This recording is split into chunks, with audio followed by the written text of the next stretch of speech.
Hello दोस्तों, स्वागत है आपके अपने YouTube चैनल रिजनी सीखो में। मैं आपका दोस्त जीएन वरुण, मैं सिखा रहा हूँ रिजनी। आज मैं तीसरा पार्ट करा रहा हूँ कथन और निष्कर्ष का, स्टेटमेंट एंड कंक्लूजन का। हमने आपसे कहा था कि इसको कथन को 100% मान करके, सही मान करके चलना है। आपको क्या करना है? सही मान के चलना है। और हाँ, एक चीज़ और बता दूँ, जो लोग पहला और दूसरा पार्ट नहीं देखे हैं, जा करके प्लेलिस्ट में देख लेंगे। और कहने का मतलब आप यहाँ से भी देखेंगे ना तो भी समझ में आएगा। हमारी वीडियो कोई सा भी हो, पहला दूसरा तीसरा, जो भी बच्चा जहाँ से देखना स्टार्ट करेगा उसको वहीं से समझ में आएगा। क्योंकि कोई कोई ऐसा सब्जेक्ट में होता है दोस्तों, समझ में नहीं आता, लेकिन कुछ ऐसी चीजें हैं जो जहाँ आपको बता दिया जाता है तो आपको वहां से समझ में आने लगती हैं। आइए दोस्तों, चल शुरू करते हैं। कह रहा है कथन, क्या दिल्ली में नए बड़े उद्योग शुरू किए जाने चाहिए? तर्क देखिए। अब देखिए, निष्कर्ष और तर्क में घबराइएगा मत। कथन रहे या निष्कर्ष तर्क रहे तो भी कोई बात नहीं है, आप इसको सही मान करके, कथन को 100% सही मान करके चलेंगे। देखिए तर्क क्या करा, नहीं इसे शहर में प्रदूषण में इजाफा होगा।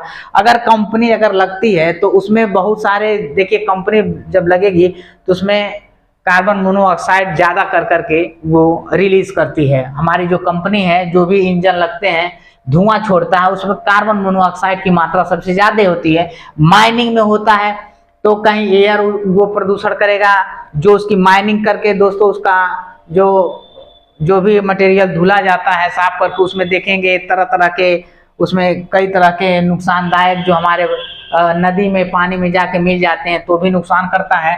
तो वही करना ही, इसमें शहर में प्रदूषण पे इजाफा होगा। ये तो एकदम 100% सही है। और देखिए कह रहा क्या दिल्ली में नए बड़े दूध शुरू कर जाने चाहिए। अभी कह रहा क्या पूछ रहा है, तो इससे क्या कहा, देखिए क्या क्या संभावनाएं हो सकती हैं। नहीं, इसमें शहर में प्रदूषण में इजाफा होगी, बहुत सही।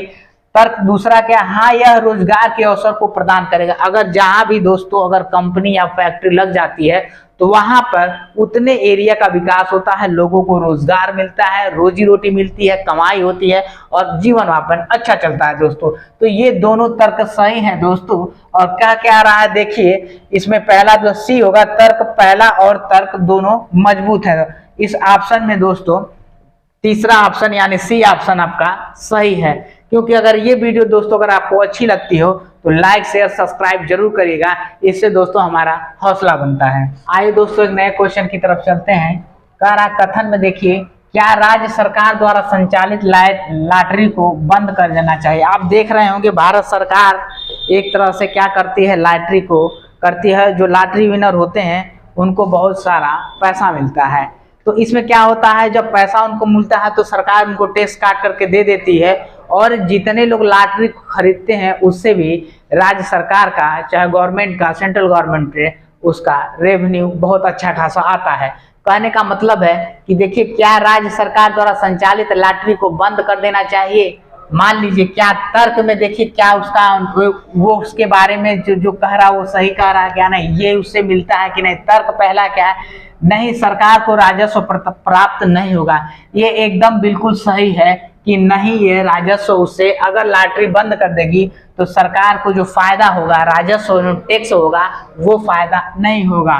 तर्क दूसरा क्या है, हाँ सरकार को जुओं को बढ़ावा नहीं देना चाहिए। ऐसा कुछ नहीं है, ये जुआ नहीं है दोस्तों, ये जुआ नहीं है। तो देखिए इसका पहला तर्क सही होता है। अगर दोस्तों हमारी वीडियो अच्छी लगती हो, अगर हमारी बातें समझ में आ रही है तो हमारे वीडियो को लाइक शेयर और सब्सक्राइब जरूर करिए। आइए दोस्तों एक नए क्वेश्चन की तरफ चलते हैं।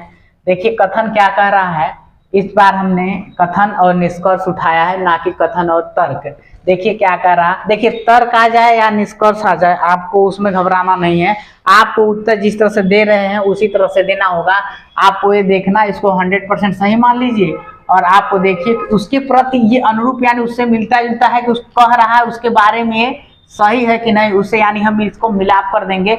मिलाप करने का मतलब ये है कि ये जो कह रहा है ये उसके अनुरूप खेल रहा है कि नहीं, यानी उसमें बैठ रहा है कि नहीं, वही इसका मतलब होता है। देखिए कोई देश इन दिनों पूरी तरह से आत्मनिर्भर नहीं है। आत्मनिर्भर का हम आपको बता दें, आप मान लीजिए जिस तरह से आप पूरा एक कंप्लीट मैन होता है, जिस तरह से टाई से लेके बेल्ट से लेके शर्ट, बंडी, गंजी, चड्डी, जूता, शू, मोजा, फीता, जो भी एक चीज है आदमी की पहनने वाली चीज, आपको आसान भाषा में हम समझा रहे हैं। अगर वो पूरी तरह से जो भी देश बना ले रहा है तो समझ लीजिए वो आत्मनिर्भर है। हमको कोई चीज दूसरे देश से एक्सपोर्ट यानी इंपोर्ट नहीं करना पड़ रहा है, यानी हम उस देश से, कोई बाहरी देश से हम अपना चीज नहीं ले रहे हैं। वही देश हम क्या होता है, आत्मनिर्भर होता है। यानी आत्मनिर्भर देश को वही बात कह रहा है कि कोई देश इन दिनों पूरी तरह से आत्मनिर्भर नहीं है।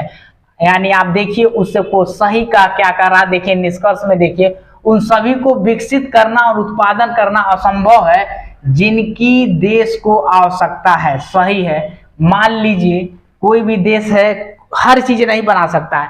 मान लीजिए आपके बाथरूम में जो कमोड लगा हुआ है, उसमें जो किले वाली मिट्टी उसकी आती है ना, वो विदेश से, चाइना से आती है। वही चीज नहीं रहेगा तो आपका बाथरूम बनवा भी लीजिए ना तो कंप्लीट नहीं होगा। तो कहने का मतलब है उन सभी को विकसित करना और उत्पादन करना असंभव है जिनकी देश की आवश्यकता है। ये तो बात सही कर रहा है। कोई भी देश ऐसा नहीं है जो सारा चीज उत्पाद कर रहा है, कुछ ना कुछ चीज उसको मंगानी पड़ रही है। निष्कर्ष दूसरा क्या, आमतौर पर देशवासी आलसी हो गया। ऐसा क्या, कोई देशवासी आलसी, कुछ ना कुछ आदमी करता रहता है। तो इसमें आपका पहला निष्कर्ष सही हो गया। अगर हमारी वीडियो अच्छी लगती है तो लाइक शेयर और सब्सक्राइब